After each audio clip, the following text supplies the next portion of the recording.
ओम नमो भगवते वासुदेवाय। आप सभी का हमारे YouTube चैनल पर हार्दिक स्वागत है। आज सुने वैशाख मास महात्म्य में आगे की कथा। आज की कथा है भगवान विष्णु के स्वरूप का विवेचन, प्राण की श्रेष्ठता, जीवों के विभिन्न स्वभावों और कर्मों का कारण तथा भागवत धर्म। व्याध ने पूछा, ब्राह्मण, आपने पहले कहा था कि भगवान विष्णु की प्रीति के लिए कल्याणकारी भागवत धर्मों का और उनमें भी वैशाख मास में कर्तव्य रूप से बताए हुए नियमों का विशेष रूप से पालन करना चाहिए। वे भगवान विष्णु कैसे हैं, उनका क्या लक्षण है, उनकी सत्ता में क्या प्रमाण है तथा वे सर्वव्यापी भगवान किनके द्वारा जानने योग्य हैं। वैष्णव धर्म कैसे हैं और किससे भगवान श्रीहरि प्रसन्न होते हैं। महामते, मैं आपका किंकर हूँ, मुझे ये सब बातें बताइए। व्याध के इस प्रकार पूछने पर शंख ने रोग शोक से रहित संपूर्ण जगत के स्वामी भगवान नारायण को प्रणाम करके कहा, व्याध, भगवान विष्णु का स्वरूप कैसा है ये सुनो। भगवान समस्त शक्तियों के आश्रय, संपूर्ण गुणों की निधि तथा सबके ईश्वर बताए गए हैं। वे निर्गुण, निष्कल तथा अनंत हैं। सत्य, चित और आनंद, यही उनका स्वरूप है। ये जो अखिल चराचर जगत है, अपने अधीश्वर और आश्रय के साथ नियत रूप से जिसके बस में स्थित है, जिससे इसकी उत्पत्ति, पालन, संहार, पुनरावृत्ति तथा नियमन आदि होते हैं, प्रकाश, बंधन, मोक्ष और जीविका, इन सब की प्रवृत्ति जहाँ से होती है, वे ही ब्रह्म नाम से प्रसिद्ध भगवान विष्णु हैं। वे ही विद्वानों के सम्मान्य सर्वव्यापी परमेश्वर हैं। ज्ञानी पुरुषों ने उन्हीं को साक्षात पर ब्रह्म कहा है।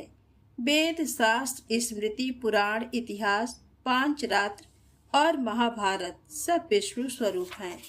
वेद सनातन देव भगवान नारायण को कोई इंद्रियों से, अनुमान से और तर्क से भी नहीं जान सकता है। उन्हीं के दिव्य जन्म, कर्म तथा गुणों को अपनी बुद्धि के अनुसार जानकर उनके अधीन रहने वाले जीव समूह सदा मुक्त होते हैं।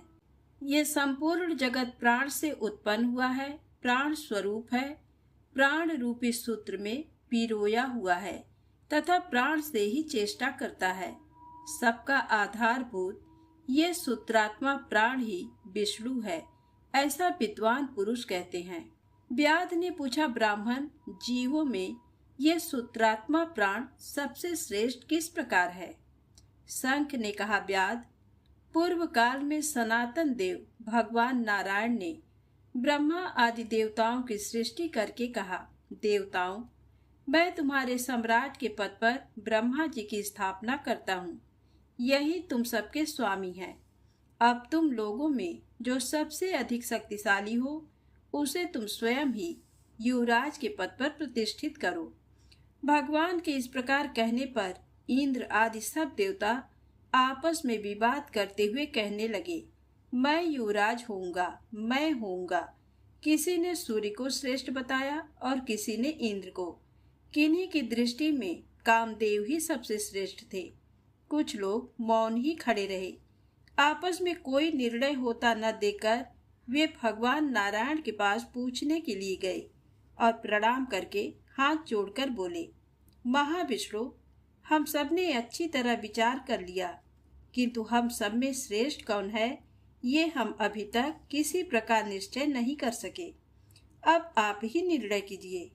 तब भगवान विष्णु ने हंसते हुए कहा, इस विराट ब्रह्मांड रूपी शरीर से जिसके निकल जाने पर ये गिर जाएगा और जिसके प्रवेश करने पर पुनः उठकर खड़ा हो जाएगा, वही देवता सबसे श्रेष्ठ है। भगवान के ऐसा कहने पर सब देवताओं ने कहा, अच्छा, ऐसा ही हो। तब सबसे पहले देवेश्वर जयंत विराट शरीर के पैर से बाहर निकला। उसके निकलने से उस शरीर को लोग पंगु कहने लगे, परंतु शरीर गिर नहीं सका।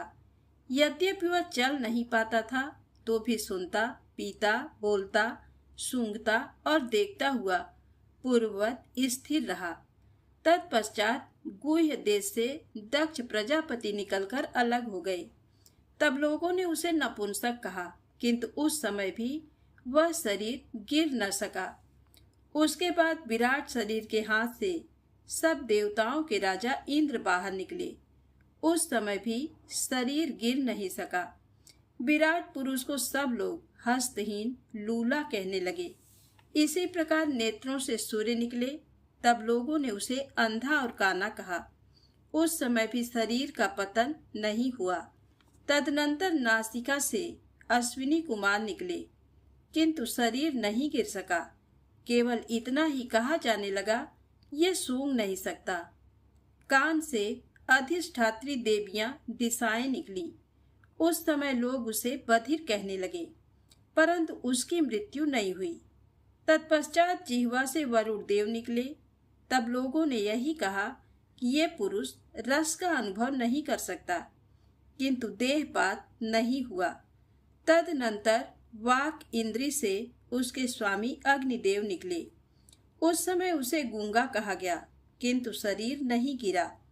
फिर अंतःकरण से बोध स्वरूप रुद्र देवता अलग हो गए।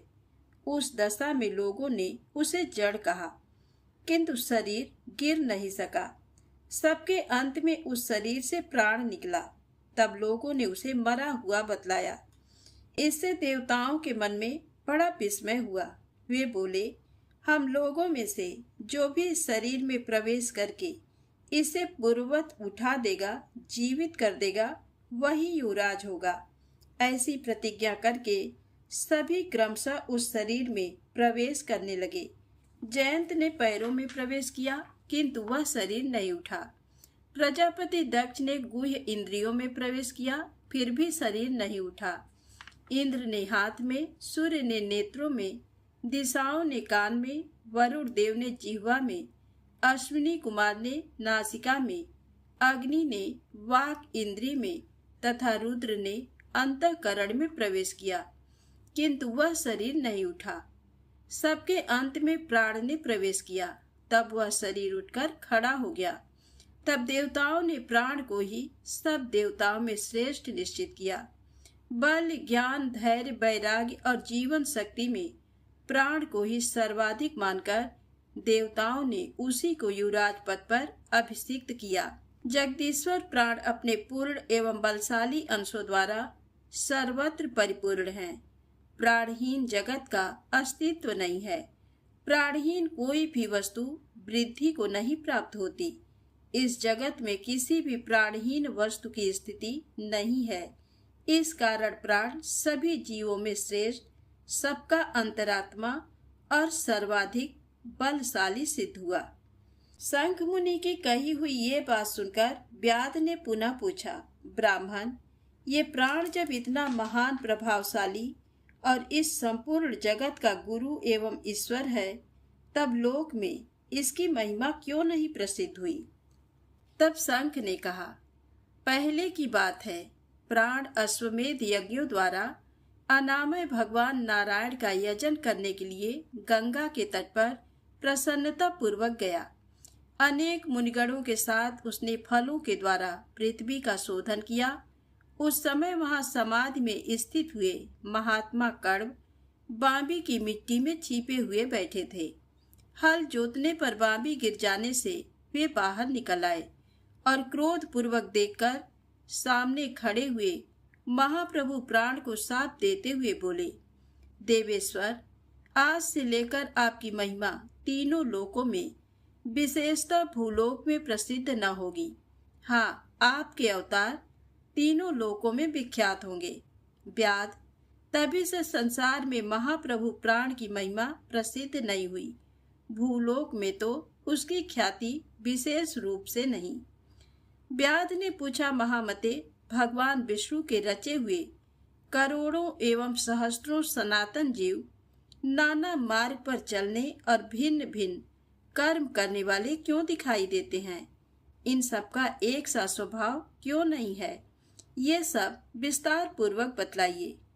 शंख ने कहा, रजोगुण, तमोगुण और सत्वगुण के भेद से 3 प्रकार के जीव समुदाय होते हैं। उनमें राजस स्वभाव वाले जीव राजस कर्म, तमोगुणी जीव तामस कर्म तथा सात्विक स्वभाव वाले जीव सात्विक कर्म करते हैं। कभी कभी संसार में इनके गुणों में विषमता भी होती है। उसी से वे ऊंच और नीच कर्म करते हुए तदनुसार फल के भागी होते हैं। कभी सुख, कभी दुख और कभी दोनों को ही ये मनुष्य गुणों की विषमता से प्राप्त करते हैं। प्रकृति में स्थित होने पर जीव इन तीनों गुणों से बंधते हैं। गुण और कर्मों के अनुसार उनके कर्मों का भिन्न भिन्न फल होता है। ये जीव फिर गुणों के अनुसार ही प्रकृति को प्राप्त होते हैं। तमोगुणी जीव तामसी वृत्ति से ही जीवन निर्वाह करते और सदा महान दुख में डूबे रहते हैं।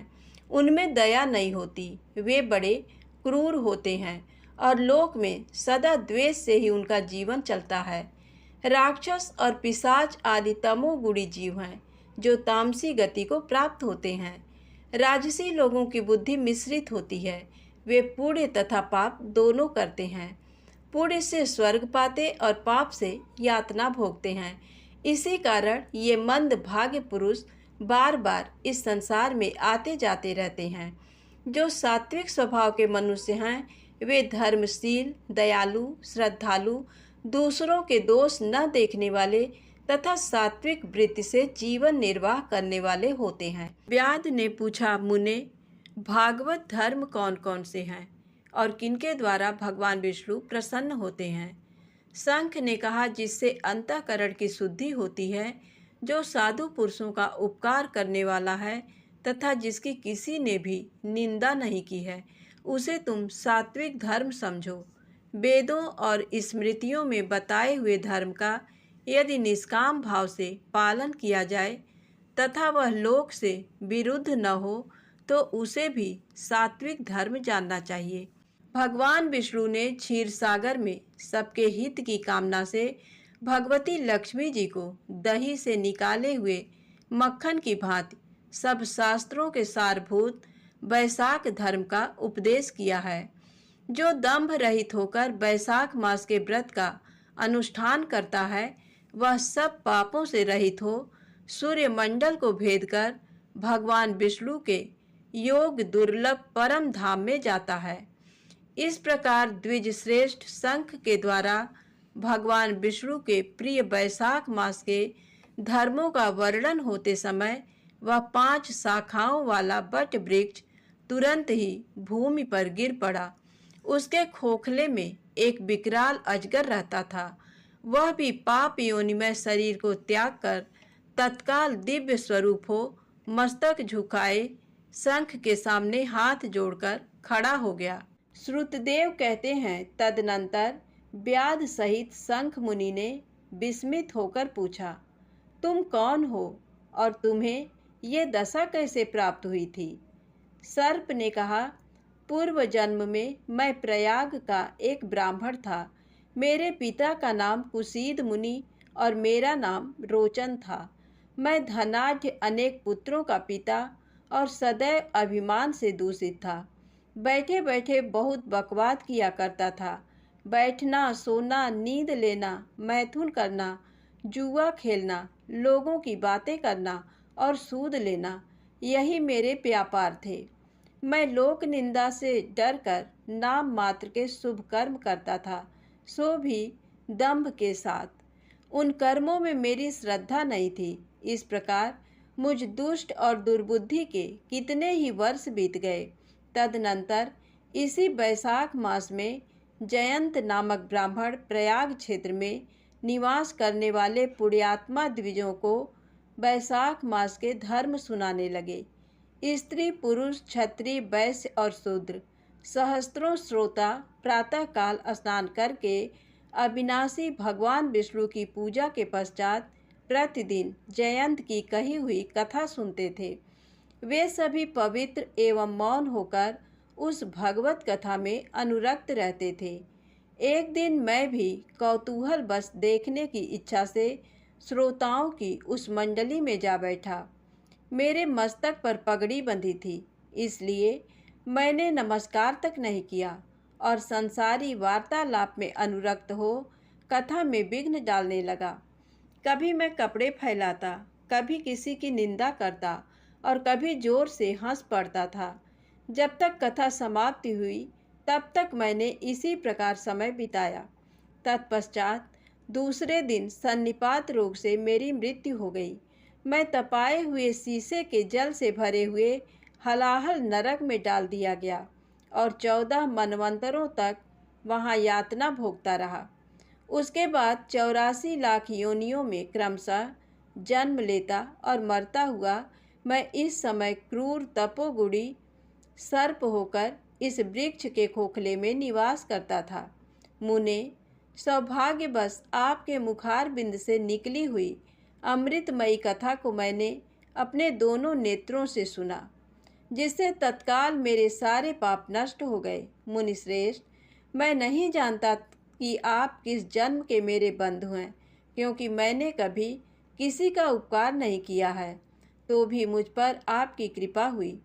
जिनका चित्त समान है, जो सब प्राणियों पर दया करने वाले साधु पुरुष हैं, उनमें परोपकार की स्वाभाविक प्रवृत्ति होती है।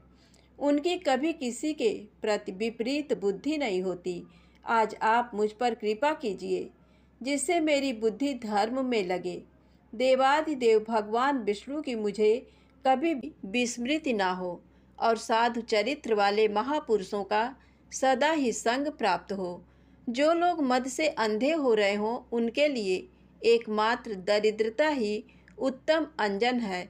इस प्रकार नाना भांति से स्तुति करके रोचन ने बार बार शंख को प्रणाम किया और हाथ जोड़कर चुपचाप उनके आगे खड़ा हो गया।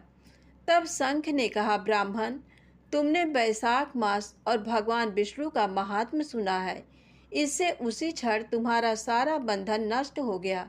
द्विज श्रेष्ठ, परिहास, भय, क्रोध, द्वेष, कामना अथवा स्नेह से भी एक बार भगवान विष्णु के पापहारी नाम का उच्चारण करके बड़े भारी पापी भी रोग शोक रहित वैकुंठ धाम में चले जाते हैं।